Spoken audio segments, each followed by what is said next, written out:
Hi guys, welcome to Celeb Gossip Entertainment, where we bring you the tea each and every day, honey. Now in today's video we are talking about the famous Skomota. So I recently posted a video and I just thought that let me just explain who Skomota is for those who don't know. But yeah, let's just get into the inspiring story of social media sensation Skomota. So Skomota's real name is Tabang Sifela.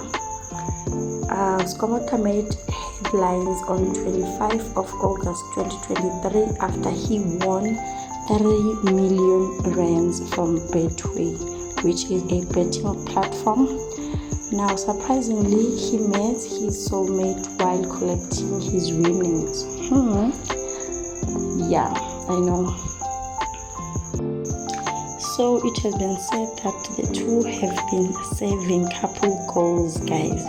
Now, social media has been flooded with his videos and photos, partying, doing all the things that people with money are doing, and he is so unapologetic about it because really he deserves it. Like, it's his money, it's his moolah.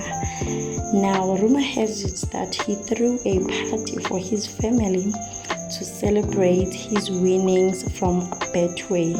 But little is known about his family because, he's new in the celeb market. So we are still yet to know his family. Apparently, it is said that he is 38 years old, but it is also not confirmed. It's the rumors. That's all we know for now about our celeb Skomota. Did you guys know that he won 3 million? Yo. No wonder girls are just flashing over him, but yeah guys, that's all I have for you today. Please make sure that you like this video, subscribe to this channel, comment down below any information that you might know about Skomota, and I will see you on my next video. Bye.